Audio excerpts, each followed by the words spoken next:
Hello everyone, स्वागत है आपका हमारे चैनल परफेक्ट फार्मेसी पे। मैं हूं सुनीता कंवर और आज के वीडियो के अंदर हम लोग मेडिसिनल केमिस्ट्री सेकंड जो कि हमारा 5th सेमेस्टर का सब्जेक्ट है उसे स्टार्ट करने वाले हैं। तो सबसे पहले हम लोग फर्स्ट यूनिट स्टार्ट करेंगे। तो इसके अंदर हमें दो टॉपिक्स पढ़ने हैं। पहला आता है एंटी हिस्टामिनिक एजेंट्स एंड दूसरा आता है एंटी नियोप्लास्टिक एजेंट्स। तो आज के वीडियो के अंदर हम लोग एंटी हिस्टामिनिक एजेंट्स वाला टॉपिक जो है वो स्टार्ट करने वाले हैं एंड ये टॉपिक कंप्लीट होते फिर हम एंटी नियोप्लास्टिक एजेंट जो है वो वाला टॉपिक डिस्कस करेंगे। तो हम जो भी जैसे आज एक वीडियो लेक्चर अपलोड होएगा तो उसके अंदर जितने भी टॉपिक्स डिस्कस करे जाएंगे उसके नोट्स जो है वो आपको साथ के साथ टेलीग्राम चैनल पर मिल जाएंगे एंड जब यूनिट कंप्लीट हो जाएगी तो उसके नोट्स जो है वो आपको प्रॉपर पीडीएफ जो है वो हमारी वेबसाइट पर मिल जाएगी। आप वहाँ जाकर के चेक कर सकते हैं। ठीक है, तो सबसे पहले हम लोग ये देखते हैं कि एंटी हिस्टामिनिक एजेंट्स जो हैं वो होते क्या हैं। तो जैसा कि हम लोग को नाम से पता चल रहा है, एंटी हिस्टामिनिक एजेंट्स मतलब ऐसे एजेंट्स या फिर ऐसी ड्रग्स जो क्या करती है, हिस्टामाइन के एक्शन को इनहिबिट करती हैं या फिर ब्लॉक करती हैं, उन्हें जो है एंटी हिस्टामिनिक एजेंट्स कहा जाता है। एंड हिस्टामाइन जो है उसके एक्शन को मेनली ये जो है H1 रिसेप्टर के ऊपर ब्लॉक करते हैं। ठीक है, तो सिंपली ये होगी एंटी हिस्टामिनिक एजेंट्स की डेफिनेशन।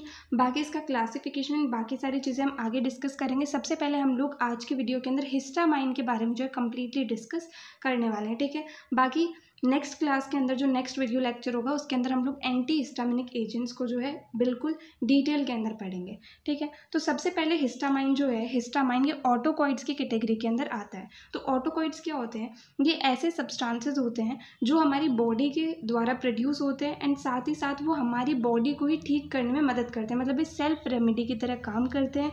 इन्हें क्या लोकल हार्मोन्स भी कहा जाता है। ठीक है, ऑटोकॉइड्स को लोकल हार्मोन्स भी कहा जाता है। इन्हें सिंपली ऐसे सब्सटेंसेस होते हैं जो हमारी बॉडी के अलग अलग सेल्स के द्वारा बनते हैं एंड ये हमारी बॉडी को ही हील करने में काम आते हैं, सेल्फ रेमेडी की तरह ये काम करते हैं। ठीक है, अब ऑटोकॉइड्स जो हैं ये कंप्लीट टॉपिक हमें फार्माकोलॉजी के अंदर पढ़ना होगा। वहाँ पर हम लोग हिस्टामाइन के बारे में पढ़ेंगे। तो इसलिए जो हिस्टामाइन वाला टॉपिक है वो आपके मेडिसिनल केमिस्ट्री में भी काम आ जाएगा एंड साथ ही साथ फार्माकोलॉजी के अंदर भी काम आएगा।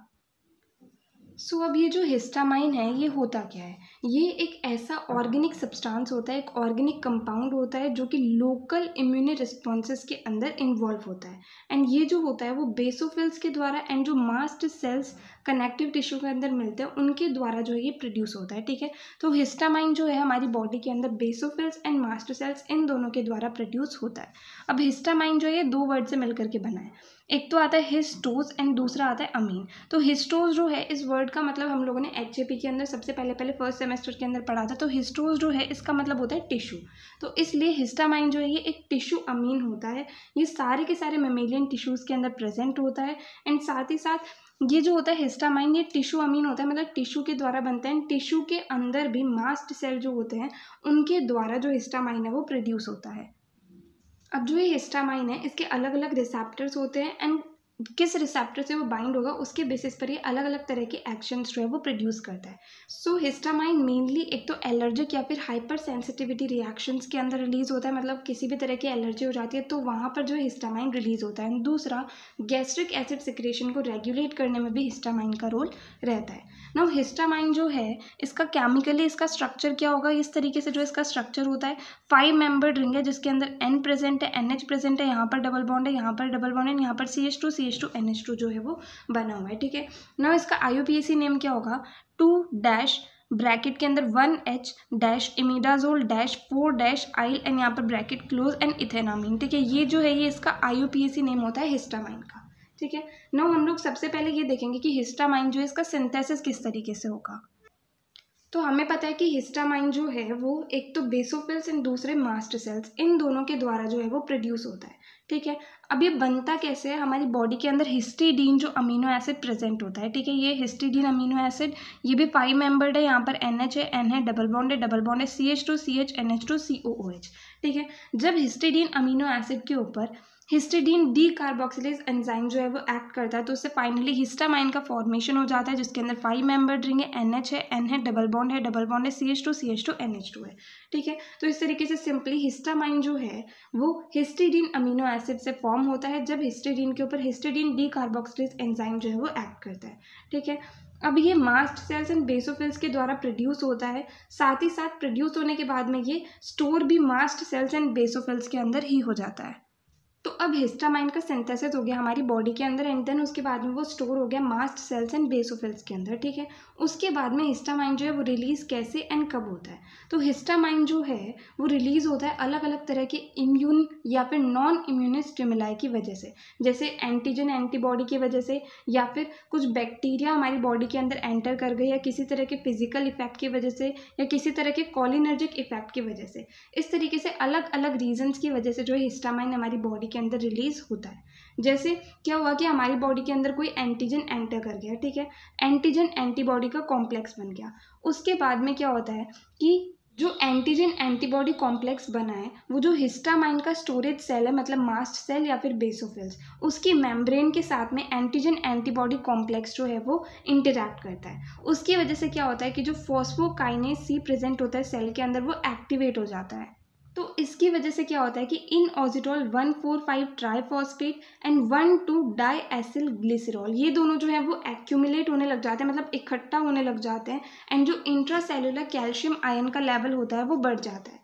इससे क्या होता है कि आयन चैनल्स जो होते हैं हमारी बॉडी के अंदर वो एक्टिवेट हो जाते हैं, जिससे कि जो कैल्शियम चैनल होते हैं, वोल्टेज गेटेड कैल्शियम चैनल, वो ओपन हो जाते हैं, ठीक है। इससे क्या होता है कि ग्रैन्यूल के अंदर या फिर सेल के अंदर जो कंटेंट प्रेजेंट होता है, मतलब जो हिस्टामाइन प्रेजेंट होता है, वो वहाँ से रिलीज हो जाता है, ठीक है। तो इस तरीके से हिस्टामाइन जो है वो अलग अलग तरह के इम्यून या फिर नॉन इम्यून स्टिमुलाई की वजह से रिलीज होते हैं, ठीक है। वो रिलीज किस तरीके से होते हैं, प्रोसेस आपको नोट्स के अंदर एक बार लिखा हुआ भी मिल जाएगा।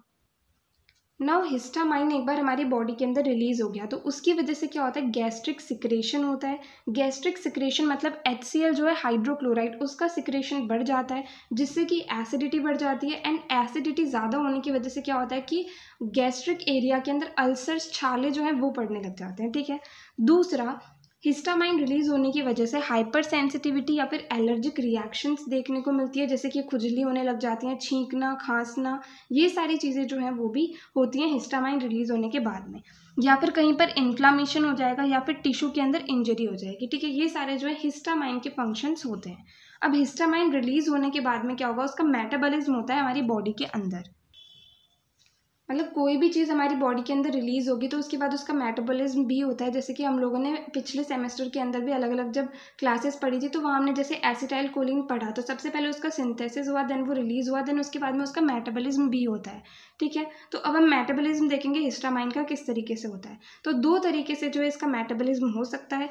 पहला, अगर हिस्टामाइन के ऊपर histamine N methyl transferase enzyme act करता है तो उससे क्या होता है, एन मिथाइल हिस्टामाइन का फॉर्मेशन हो जाता है, ठीक है। यहाँ पर क्या हुआ, N के ऊपर CH3 आ गया, तो इस तरीके से N मिथाइल हिस्टामाइन का फॉर्मेशन हो जाता है। एंड जब N मिथाइल हिस्टामाइन के ऊपर मोनो अमीनो ऑक्सीडेज मतलब माओ एंजाइम जो है वो एक्ट करता है तो उससे फाइनली क्या होता है, N methyl imidazole acetic acid का फॉर्मेशन हो जाता है। मतलब यहाँ पर क्या हो गया, CH2COOH जो है वो बन जाता है, ठीक है। तो एक तो मेटाबॉलिज्म का प्रोसेस ये रहेगा, जब हिस्टामाइन के ऊपर histamine N methyl transferase act करता है तो एन मिथाइल हिस्टामाइन बनता है, देन माओ एंजाइम एक्ट करता है तो N methyl imidazole acetic acid जो है उसका फॉर्मेशन हो जाता है। अब इसका दूसरी तरीके से मेटाबॉलिज्म कैसे होगा, जब हिस्टामाइन के ऊपर डाई अमीन ऑक्सीडेज एंजाइम जो है वो यहाँ पर एक्ट करता है तो उससे क्या होता है, इमिडाजोल एसिटिक एसिड का फॉर्मेशन होता है, मतलब यहाँ पर CH2COOH जो है उसका फॉर्मेशन हो जाएगा।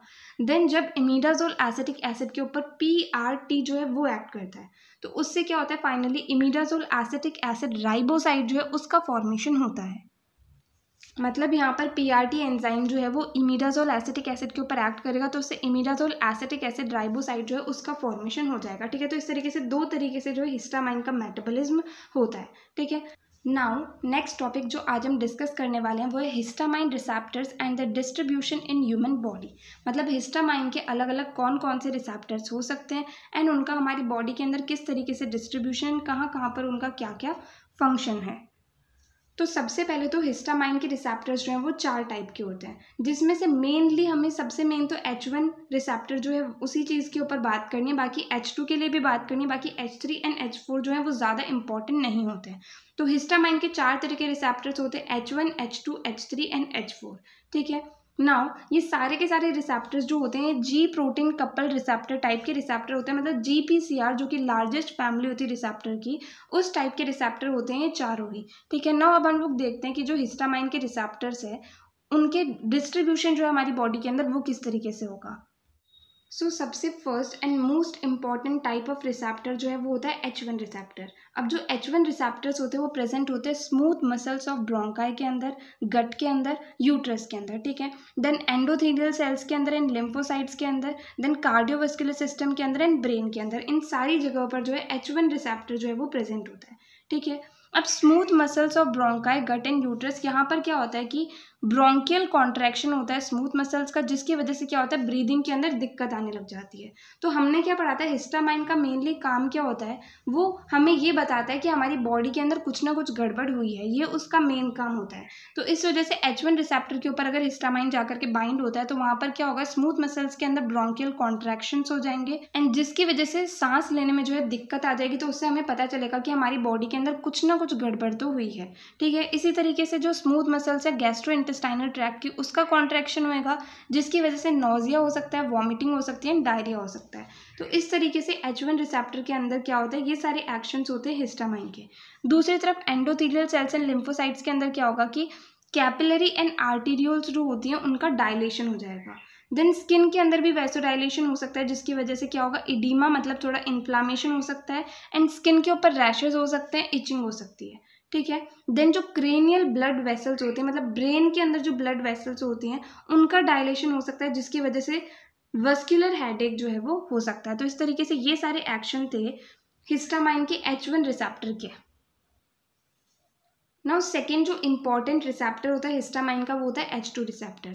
ये मेनली प्रेजेंट होता है पैराइटल सेल्स ऑफ GIT में, वस्कुलर स्मूथ मसल्स में, हार्ट में, यूट्रस में एंड ब्रेन में, ठीक है। अब H2 के ऊपर हिस्टामाइन का क्या काम रहेगा, ये क्या करता है गैस्ट्रिक एसिड सिक्रेशन को बढ़ा देता है जिसकी वजह से क्या होता है पेप्टिक अल्सर हो जाता है, कार्डियक स्टिमुलेशन कर देता है मतलब हार्ट रेट को बढ़ा देता है, देन वैसो डायलेशन मतलब ब्लड वेसल्स को डायलेट कर देता है। सो ये जो फंक्शंस थे ये थे हिस्टामाइन H2 रिसेप्टर के, ठीक है। नेक्स्ट हम बात करते हैं H3 रिसेप्टर। H3 रिसेप्टर जो है वो मेनली सेंट्रल नर्वस सिस्टम मतलब मेनली जो है ब्रेन के अंदर ये मिलता है। देन इसका काम क्या होता है कि ये क्या करता है कि इनहिबिट कर देता है, डिक्रीज कर देता है हिस्टामाइन के रिलीज को, जिसकी वजह से क्या होता है सिडेशन होता है, मतलब थोड़ा जो हमारा ब्रेन का फंक्शनिंग होता है वो थोड़ा स्लो हो जाता है। नाउ लास्ट हम बात करें हिस्टामाइन के रिसेप्टर की तो वो आता है H4 टाइप ऑफ रिसेप्टर। ये प्रेजेंट होता है इंटेस्टाइनल टिश्यू के अंदर, स्प्लीन के अंदर, थाइमस के अंदर, इम्यून एक्टिव सेल्स के अंदर जैसे कि T सेल्स, न्यूट्रोफिल्स, इओसिनोफिल्स, ठीक है। यहाँ पर ये क्या करता है इंपॉर्टेंट रोल प्ले करता है इम्यून सिस्टम को रेगुलेट करने के लिए, ठीक है। तो इस तरीके से हमने यहाँ पर देखा कि H1, H2, H3 and H4 receptors कहाँ कहाँ पर प्रेजेंट होते हैं एंड इनका क्या क्या एक्शन जो है वो रहता है। तो हिस्टामाइन जो है हमारी बॉडी के अंदर रिलीज हो रहा है, ये हमारे लिए अच्छी बात नहीं है क्योंकि हिस्टामाइन क्या कर रहा है, ये उस चीज़ को इंडिकेट कर रहा है कि हमारी बॉडी के अंदर कुछ ना कुछ गड़बड़ हुई है। तो जब हिस्टामाइन ये इंडिकेट कर रहा है कि हमारी बॉडी के अंदर कुछ गड़बड़ हुई है तो उसके लिए हम एंटी हिस्टामिनिक एजेंट्स लेंगे जिससे कि वो दिक्कत ठीक हो जाए एंड हिस्टामाइन जो है वो भी अपने रिसेप्टर से जाकर के बाइंड ना हो सके एंड जो ड्रग्स हम लोग ले रहे हैं वो वहाँ रिसेप्टर से जाकर के बाइंड होकर के जो भी दिक्कत हमारी बॉडी के अंदर हो रही है उसे ठीक कर सके। आज की वीडियो के अंदर हम लोगों ने यूनिट फर्स्ट में से एंटी हिस्टामिनिक एजेंट्स के अंदर हिस्टामाइन के बारे में पढ़ा है, उसके रिसेप्टर्स के बारे में पढ़ा है एंड उनका डिस्ट्रीब्यूशन ह्यूमन बॉडी के अंदर किस तरीके से होता है वो हम लोगों ने आज डिस्कस कर लिया है। नेक्स्ट वीडियो के अंदर हम लोग सबसे पहले तो एंटी हिस्टामिनिक एजेंट्स का क्लासिफिकेशन देखेंगे, देन यहाँ पर जितने भी ड्रग्स के ऊपर स्टार लगा होता है उनका हमें सिंथेसिस पढ़ना होता है, तो इस तरीके से हम कुछ ड्रग्स के बारे में भी पढ़ेंगे, ठीक है। तो जल्दी ही 1 या 2 वीडियो के अंदर एंटी हिस्टामिनिक एजेंट्स जो है वो आपको कंप्लीट करवा दिया जाएगा। उसके बाद में हम एंटी नियोप्लास्टिक एजेंट, इस तरीके से धीरे धीरे करके हम मेडिसिनल केमिस्ट्री का सिलेबस जो है वो कम्प्लीटली कवर कर लेंगे। अब मेडिसिनल केमिस्ट्री का सिलेबस हम लोग देखें तो बहुत ज़्यादा लेंथी है, इतनी सारी ड्रग्स हमारे पास सिलेबस के अंदर लिखी हुई है तो एक बार के लिए हम लोग सिलेबस को देख करके घबरा जाते हैं, लेकिन हमें ये ध्यान रखना है अगर हम ध्यान से पढ़ेंगे तो हमें कोई भी दिक्कत नहीं आने वाली है। सबसे पहले हमें जितनी भी क्लासेस दी गई है उनका सबसे पहले हमें क्लासिफिकेशन देखना है, देन उसके अंदर कुछ क्लासेस का हमें स्ट्रक्चर एक्टिविटी रिलेशनशिप देखना है, उसके बाद में जितने भी कंपाउंड्स के ऊपर स्टार लगा हुआ है, जितने भी ड्रग्स के ऊपर स्टार लगा हुआ है उनका सिंथेसिस जो है वो हम लोग को पढ़ना है। तो अगर हम मेडिसिनल केमिस्ट्री की तैयारी एक स्ट्रेटजी के साथ करेंगे तो ईजिली जो है मेडिसिनल केमिस्ट्री को कवर अप कर सकते हैं, हमें कोई भी दिक्कत नहीं आएगी, ठीक है। तो यहाँ पर हमें आज जो टॉपिक डिस्कस करने थे वो कंप्लीट होते हैं। अगर आपको इस वीडियो के अंदर कहीं भी कोई भी डाउट आए तो आप कमेंट सेक्शन में पूछ सकते हैं एंड अगर आपको ये वीडियो हेल्पफुल लगी तो प्लीज़ आप इस वीडियो को लाइक करना, अपने फ्रेंड्स के साथ भी शेयर करना और चैनल को सब्सक्राइब करना। थैंक यू सो मच इस वीडियो को एंड तक देखने के लिए एंड चैनल को सपोर्ट करने के लिए।